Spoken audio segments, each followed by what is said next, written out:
Break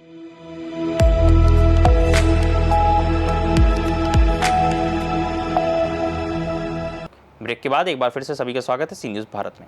वक्त हो गया मध्य प्रदेश छत्तीसगढ़ बुलेटिन का। मध्य प्रदेश छत्तीसगढ़ बुलेटिन में बात होगी दुर्ग की, जहां छत्तीसगढ़ पालक संघ ने प्राइवेट स्कूलों की फीस वृद्धि पर रोक और विभागीय ऑडिट की मांग की है। इसके साथ ही बात होगी इंदौर की, जहां गरबा मेकअप वर्कशॉप ने युवतियों को आत्मविश्वासी और पेशेवर बनने की प्रेरणा दी। ऐसी तमाम खबरों की विस्तार चर्चा करेंगे इस बुलेटिन में। दंतेवाड़ा पुलिस की संयुक्त टीम ने आस्था विद्या मंदिर जावांगा में विद्यार्थियों को यातायात नियम, साइबर फ्रॉड, महिला उत्पीड़न, पॉस्को एक्ट, आत्मरक्षा अभिव्यक्ति ऐप एवं नशा से दूर रहने के विषय में व्यापक जानकारी दी। इस कार्यक्रम का आयोजन पुलिस अधीक्षक गौरव राय के निर्देश एवं अतिरिक्त पुलिस अधीक्षक R.K. बर्मन, उप पुलिस अधीक्षक यातायात नसर उल्ला सिद्दीकी के मार्गदर्शन में किया गया। यातायात प्रभारी निरीक्षक प्रहलाद कुमार साहू के नेतृत्व में बच्चों को बताया गया कि यातायात नियमों का पालन न करने पर न केवल स्वयं की जान को खतरा है, बल्कि परिवार को भी दर्द सहना पड़ता है।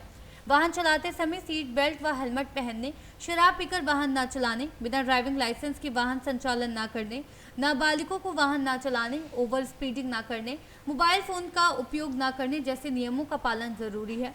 साइबर फ्रॉड से बचाव के लिए लोगों को सोशल मीडिया पर सतर्क रहने, पासवर्ड और OTP किसी को ना देने, अनजान लिंक पर क्लिक ना करने आदि पर भी समझाया गया। साथ ही महिलाओं और लड़कियों को आत्मरक्षा की जानकारी दी गई और पुलिस की सहायता के लिए अभिव्यक्ति ऐप इंस्टॉल करने की सलाह दी गई। पॉस्को एक्ट एवं गुड टच बैड टच जैसे संवेदनशील मुद्दों पर भी विस्तृत जानकारी दी गई। कार्यक्रम के अंत में सभी विद्यार्थियों और स्टाफ को यातायात नियमों को पालन करने की शपथ दिलाई गई। कार्यक्रम में आस्था विद्या मंदिर के प्राचार्य BK शर्मा, प्रधान पाठक, शिक्षकगण तथा पुलिस अधिकारी, निरीक्षक प्रहलाद कुमार साहू, थाना प्रभारी विजय पटेल सहित अन्य उपस्थित रहे। दंतेवाड़ा से सी न्यूज़ संवाददाता AR कर्मा की रिपोर्ट। छत्तीसगढ़ में शैक्षणिक सत्र शुरू होते ही प्राइवेट स्कूलों की मनमानी और फीस वृद्धि के खिलाफ पालकों की आवाज बनकर छत्तीसगढ़ पालक संघ ने शहर के प्राइवेट स्कूलों की फीस वृद्धि पर रोक लगाने और इन स्कूलों की विभागीय ऑडिट कराने की मांग की है। प्रदेश अध्यक्ष नजरुल खान और दुर्ग जिला अध्यक्ष संध्या उपाध्याय ने दुर्ग भिलाई के 9 स्कूलों के खिलाफ शिकायत जिला शिक्षा अधिकारी को दी है। उन्होंने बताया कि कई प्राइवेट स्कूल शिक्षा के अधिकार अधिनियम का उल्लंघन कर उसे व्यापार बना रहे हैं और करोड़ों रुपए का लाभ कमा रहे हैं, जिससे शिक्षा माफियाओं की मनोदशा स्पष्ट होती है। इस दौरान जिला शिक्षा अधिकारी और पालक संघ के पदाधिकारी ने भी इस मुद्दे पर अपनी राय व्यक्त की। आई थी, अभी सबका हाफ ईयरली शुरू होने वाला है सभी स्टूडेंट का, तो सभी स्कूलों में प्रिंसिपल टीचर के द्वारा बच्चों को प्रताड़ित किया जा रहा है कि यदि आप फीस पे नहीं करोगे एग्ज़ाम के पहले तो आपको एडमिट कार्ड नहीं दिया जाएगा। उसके पश्चात आप अपने पेरेंट्स को बोलो, उसके बाद एक दूसरे बच्चे बोलते हैं कि तुम्हारा फीस पे हो गया है, मुझे टॉर्चर किया जा रहा है। बच्चे घर में आकर अपने पेरेंट्स को बोल रहे हैं उसके पेरेंट्स ने फीस पे कर दिया, आपने क्यों नहीं किया, हमको स्कूल में टीचर और प्रिंसिपल के द्वारा प्रताड़ित किया जा रहा है। मैं उन सभी पालकों को बोलना चाहती हूँ कि आपके बच्चे को फीस के अभाव में परीक्षा से वंचित नहीं किया जाएगा। आप कोई भी पालक डरे नहीं। यदि ऐसा किसी भी स्कूल में होता है तो आप सीधा पालक संघ से दुर्ग जिला छत्तीसगढ़ छात्र पालक संघ दुर्ग जिला के अध्यक्ष संध्या उपाध्याय से संपर्क करें। मैं हमेशा आपके साथ थी और साथ रहूँगी। संध्या उपाध्याय, छत्तीसगढ़ छात्र पालक संघ दुर्ग जिला अध्यक्ष। संघ के द्वारा लगभग छत्तीसगढ़ के समस्त DO के पास में वहाँ के जो सबसे ज़्यादा भ्रष्ट स्कूल हैं उन स्कूलों के खिलाफ शिकायत की गई थी, उनकी विभागीय ऑडिट की मांग की गई थी। तो वैसे उसी तरीके से छत्तीसगढ़ के दुर्ग जिले में भी 9 स्कूलों के खिलाफ में ऑडिट की मांग की गई थी और इनके जो हर साल ये फीस वृद्धि करते हैं, हर साल मनमानी तरीके से पैसा वसूल रहे हैं, किताबों में दलाली खा रहे हैं, इस तरीके की जो अनियमितता बरत रहे हैं, शिक्षा के अधिकार अधिनियम का खुलेआम उल्लंघन कर रहे हैं, तो उसी के खिलाफ इनकी जांच की मांग की गई थी और जांच लगभग कंप्लीट हो चुकी है। और आज पालक संघ का डेलीगेशन जो है यही जिला शिक्षा अधिकारी से पूछने आया था कि जब जांच कंप्लीट हो गई है तो उन पर कार्रवाई क्यों नहीं की जा रही है। तो जिला शिक्षा अधिकारी ने बताया है कि जांच कंप्लीट हो गई है और उसका अवलोकन करके और बहुत जल्द इनके ऊपर में कार्रवाई शुरू की जाएगी। किस तरह से होता है नो प्रॉफिट नो लॉस, क्या कहता है गाइडलाइन स्कूलों को लेकर? राइट टू एजुकेशन एक्ट बना ही इसलिए है कि शिक्षा जो हमारी ज़रूरत है, हमारी देश की तरक्की का आधार है, उसका धंधा ना बनाया जाए। लेकिन यहाँ पर ये हो रहा है कि नेताओं की मिलीभगत से और प्रशासनिक अधिकारियों की मिलीभगत से शिक्षा माफिया जो हैं वो छोटा सा स्कूल खोलकर मनमानी तरीके से पालकों को लूट रहे हैं और इसका मतलब रिजल्ट ये है कि आज स्कूल जो है लूट का अड्डा बन गया है। आज आपको अगर किसी को लूटना है और आपके ऊपर में FIR भी चाहते हैं दर्ज ना हो, तो आप एक स्कूल खोल लीजिए और मनमानी तरीके से पालकों को लूटिए। तो शिक्षा का अधिकार जब है और राइट टू एजुकेशन एक्ट में साफ साफ उल्लेख है कि कोई भी school no profit no loss के सिद्धांतों पर कार्य करते हुए स्कूल का संचालन करेगा। तो ये लूट कहाँ से हो रही है, क्यों हो रही है और इनके ऊपर कार्रवाई क्यों नहीं की जा रही है और इसके पीछे कौन लोग जिम्मेदार हैं, तो वही इन स्कूलों की विभागीय ऑडिट करवाई गई है 9 स्कूलों की, जिनमें Krishna public school Nehru Nagar, Krishna public school सुंदर नगर है, शकुंतला विद्यालय रामनगर, KH मेमोरियल स्कूल है, माइलस्टोन खपरी है, महावीर स्कूल दुर्ग है, आइडल पब्लिक स्कूल है, ज्योति विद्यालय और श्री स्कूल कुम्हारी है और एक मानसरोवर स्कूल है। 9 स्कूलों के खिलाफ में कार्रवाई की मांग की गई है और इनकी विभागीय ऑडिट की मांग की गई है। विभागीय ऑडिट हो चुकी है। जल्दी आपको दिखेगा कि इन स्कूलों ने किस तरीके से पालकों को लूट खसोट किया है। नजरुल खान, प्रदेश अध्यक्ष, छत्तीसगढ़ छात्र पालक संघ। पालक संघ से निजी 9 विद्यालयों के संबंध में शिकायत प्राप्त हुई थी। उस शिकायत की जांच समिति बनाकर कराई गई है। आज इस संबंध में वो हुई कार्रवाई के संबंध में जानकारी प्राप्त करने आए हुए हैं और मैं उसको जांच होने के उपरांत उस पर जो भी दोषी पाया जाएगा उसके विरुद्ध नियमानुसार कार्रवाई करेंगे। क्या है ये नियम, नो प्रॉफिट नो लॉस, क्या नियम स्कूल को लेकर, प्राइवेट स्कूल का क्या कहता है? शासकीय जो अशासकीय स्कूल है उसमें नो प्रॉफिट नो लॉस के आधार पे इनको विद्यालय का संचालन करना है। यदि अतिरिक्त कोई ऐसी व्यवस्था है जिसमें शासन के द्वारा ऐसे शुल्क नहीं लेने का प्रावधान है, वो यदि लिया जा रहा है, ऑडिट रिपोर्ट में इसकी पुष्टि होती है तो उसके खिलाफ कार्रवाई करेंगे। दुर्ग से सी न्यूज संवाददाता धर्मेंद्र गुप्ता की रिपोर्ट। इंदौर के सेंट्रल मॉल में यशेष सैलून एंड एकेडमी के संचालिका दीपिका पाटीदार और उनकी टीम ने आत्मविश्वास और आत्मनिर्भरता को बढ़ावा देने के लिए गरबा मेकअप वर्कशॉप का आयोजन किया, जिसमें नई शुरुआत करने वाली युवतियों ने उत्साहपूर्वक भाग लिया। विशेषज्ञों ने makeup, skin care, personality grooming और गरबा मेकअप की बारीकियां सिखाई। साथ ही प्रतिभागियों को पेशेवर अवसरों के लिए प्रेरित किया। वर्कशॉप में स्टूडेंट्स ने मॉडल के साथ रैंप वॉक किया। Indore business women empowerment team की पायल जायसवाल, सारिका सोलंकी और सारिका चौहान विशेष अतिथि के रूप में उपस्थित रहीं और कार्यक्रम की प्रशंसा की। इंदौर से सी न्यूज संवाददाता अंकित खरे की रिपोर्ट। हिंदी दिवस के उपलक्ष्य में संस्था शहादत को नमन के रजिस्ट्रार्ड मुख्यालय एवं मुख्य प्रायोजक केंद्र unique computer and skill development centre द्वारा 4 साल बाद भंवरकुआ इंदौर में प्रमुख केंद्र का शुभारंभ किया गया।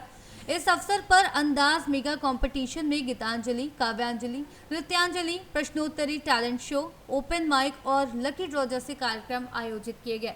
साथ ही यूनिक कंप्यूटर केंद्र की निःशुल्क प्रशिक्षण एवं रोजगार योजना भी शुरू हुई, जिसमें प्रधानमंत्री कौशल विकास योजना के तहत भारतीय सेना में करियर बनाने के लिए SSC D+ BSF के रिटायर्ड IG एवं सीनियर सैन्य अधिकारियों के मार्गदर्शन में विशेष सैन्य प्रशिक्षण पर 50% सब्सिडी दी जाएगी। शाम को टांटिया भील भंवरकुआ चौराहे पर संगीत कार्यक्रम हुआ और संस्था के संरक्षक गुरुवर सत्यनारायण जी सतन की उपस्थिति में 15 कवियों ने काव्य पाठ किया। कार्यक्रम में प्रतिभागियों को प्रमाण पत्र व उपहार दिए गए और देर रात तक अखिल भारतीय कवि सम्मेलन जश्न सिंदूर जारी रहा। कंपटीशन का यहाँ पर कार्यक्रम रखा गया और जश्न सिंदूर जारी है, क्या कहना चाहेंगे? एक्चुअली संस्था शहादत को नमन अमर शहीदों की शौर्य गाथाओं से जन जन को और खासकर हमारे विद्यार्थी वर्ग को अवगत कराने के लिए सतत प्रयास करती है। उसी श्रृंखला में हम जो कवि सम्मेलन और विद्यार्थियों के लिए अंदाज मेगा कंपटीशन, जिसका अंदाज ही निराला है, नृत्यांजलि, गीतांजलि, काव्यांजलि, प्रश्नोत्तरी, ओपन माइक और विभिन्न प्रतियोगिताएं, rangoli, mehndi, drawing, dance, singing, अनेक प्रतियोगिता करते हैं ताकि विद्यार्थियों में प्रतिभा का निखार हो।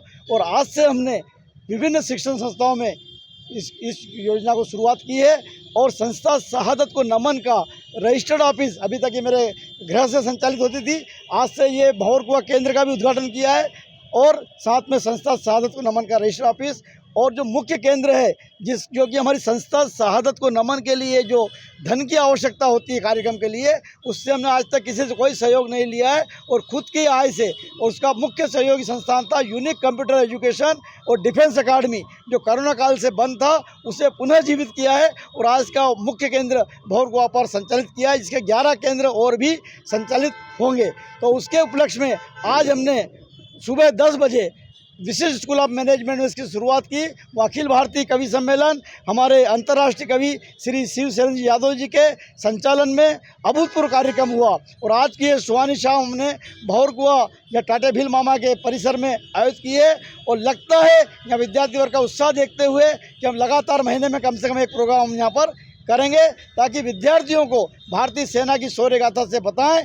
और अग्निवीर, क्योंकि कुछ लोग अपने राजनीतिक उद्देश्यों की पूर्ति के लिए अग्निवीर जैसी महत्वपूर्ण योजना का दुष्प्रचार करते हैं, उन्हें मुंह तोड़ जवाब अग्निवीर के मार्फत 16 दिसंबर को हमने राजवाड़े पे दिया। और अब 16 नए अग्निवीरों को प्रशिक्षित कर भारतीय सेना में जाने का मौका देंगे। उसके लिए हमने शिक्षण संस्थान भौरकुआ केंद्र पर आज ही उसका उद्घाटन किया है, जिसमें computer, English, PD, skill development के साथ साथ सिविल सर्विसेज और डिफेंस सर्विसेज के उच्च कोटि का प्रशिक्षण न्यूनतम फीस पर दिया जाएगा। और शासकीय योजना के अंतर्गत निःशुल्क प्रशिक्षण निश्चित रोजगार योजना का भी आज हमने शुभारंभ किया है। ओपी यादव, पूर्व नौसेना अधिकारी, अध्यक्ष संस्थापक संस्था शहादत को नमन। और उसकी जो वित्त पोषित संस्था है यूनिक कंप्यूटर एजुकेशन डिफेंस अकादमी, उसका भी मैं डायरेक्टर हूँ। धन्यवाद। काव्य पाठ में पैसा लेते हैं, लेकिन देश के भविष्य के निर्माण के लिए ओपी यादव जी जो ये कार्य करते हैं, तो देश के भविष्य के निर्माण के लिए हम लोग बिना पारिश्रमिक लिए इनके कार्यक्रम में सहयोग प्रदान करते हैं। और ये फिर भी अपनी तरफ से कुछ न कुछ देते ही हैं। और देश का भविष्य बनाने के लिए और घर की अर्थव्यवस्था चलाने के लिए एक ऐसा माध्यम है ये, जो अग्निवीर योजना के लिए और रोजगार के लिए हमारे देश के नवयुवकों को ये जागृत करते हैं और देश की भावनाओं से जोड़ते हैं। हम इनसे प्रेरित होकर बहुत प्रसन्न हुए। हमें एक रास्ता मिला है हमारे देश को बनाने का, सहयोग करने का, और सेना का जो हम गर्व महसूस करते हैं आज, उसके लिए हम इनको बहुत बहुत धन्यवाद देते हैं। इंदौर से सीनियर संवाददाता एमएल शाह की रिपोर्ट। अकोदिया में पूर्व नगर परिषद अध्यक्ष दौलत सिंह मंडलोई के निवास पर चल रही प्रीत भागवत कथा में हर दिन श्रद्धालुओं की भारी भीड़ उमड़ रही है। भागवताचार्य ओम प्रकाश शर्मा कथा का मुखारविंद से वाचन कर रहे हैं, जिसमें आसपास के ग्रामीण क्षेत्र के लोग भी धर्म लाभ लेने पहुंच रहे हैं। आचार्य शर्मा ने युवा पीढ़ी को मातृभाषा और वेशभूषा का महत्व समझाया और कहा कि परमात्मा को प्राप्त करने के लिए करुणा, मैत्री, मुदिता और प्रफुल्लित 4 मुख्य द्वार हैं। उन्होंने नाम महिमा का वर्णन करते हुए बताया कि भगवान का नाम लेने से सभी पाप नष्ट हो जाते हैं। ये कथा 12 से 19 सितंबर तक चलेगी और महाप्रसादी वितरण के साथ समाप्त होगी, जिसमें भक्तिमय वातावरण में श्रोता कथा का आनंद ले रहे हैं। शाहजहांपुर से सीनियर संवाददाता रमेश राजपूत की रिपोर्ट। फिलहाल के लिए बुलेटिन में इतना ही। देश और दुनिया की तमाम खबरों के लिए देखते रहिए सी न्यूज़ भारत।